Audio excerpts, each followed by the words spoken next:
Hi guys, this is JP Bushy for the little Facebook page that could, the Bushy Angle, and I'm here with AnglingAuthority.com and on Facebook and the good boys at St. Croix Rods. And it's banging windy today, but I've got a new rod from St. Croix, new to me anyways. It's the 7-foot bounce and troll, and we got a nice fish in the net. It's about 29 feet of water out here and dragging a harness. Here's a solid little fish. Good timing. Had the camera. Come here, you.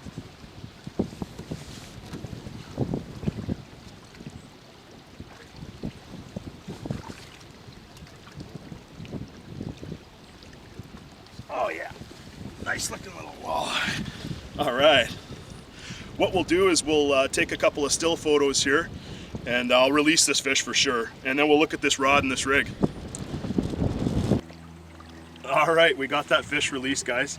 Again, this is JP Bushy with the Bushy Angle on Facebook, Angling Authority on Facebook, and we're talking about St. Croix rods, specifically the Eyecon series of walleye rods. And just like the bass rods that they offer and everything else, the musky rods that they offer, that we all use, they offer technique-specific rod actions and lengths, etc., for different ways to fish walleyes. Last week we did an awesome review on a big fish we got on the vertical jig, 6'3" spinning rod.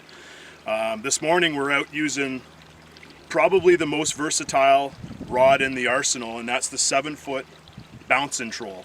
And just like the name implies, you control this stick, you can bottom bounce with it. That fish we just got was on a real basic 3-way rig with a pencil weight and a crawler harness.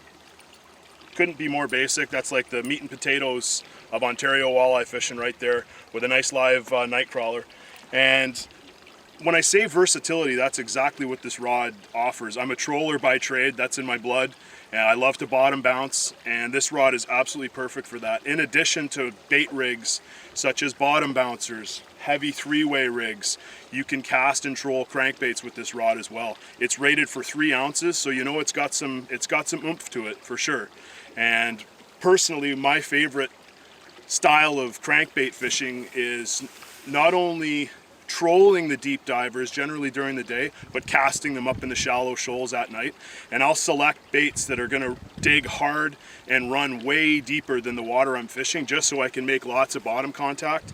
And this little rod handles them really well. A nice bouncy tip on it, fires a long cast, and with that bouncy tip, casting or trolling, you can work your way through the rocks without hanging up with a nice buoyant bait like a reef runner or a shad wrap or tail dancer, any of your favorite crankbaits. Today, the wind is banging. We're out in 29 feet of water, a really nice ridge that I've got marked. We're up on Georgian Bay, pulling that crawler harness. And one of the real keys to that is a rod that can handle some weight. That's about a 2-ounce pencil weight I've got on there.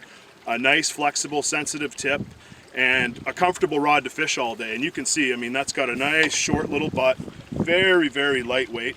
And yeah, man, the bounce and troll is definitely one of my favorite rods so far, and just got a really nice fish on it, so happy about that. In the series, this is probably, like I said, the most versatile rod that they make. Give it a shot. 7 feet long, made for fishing up to 3-ounce baits, great for casting cranks, great for trolling cranks, great for bouncing the bottom with harnesses and bait and etc. And yeah, man, give it a try.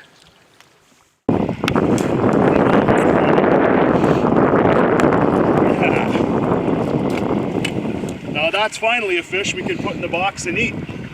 That's a small walleye, banging bottom with that bounce and troll on a crankbait. We'll put that fish in the box.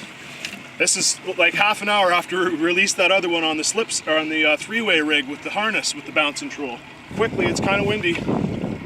Same exact rod we just looked at with the 3-way rig and the crawler harness, but we've gone to basically just a power setup with one of my favorite lures of all time, the Model 700 Reef Runner. You think that lure's ever caught any walleye? Look at that thing.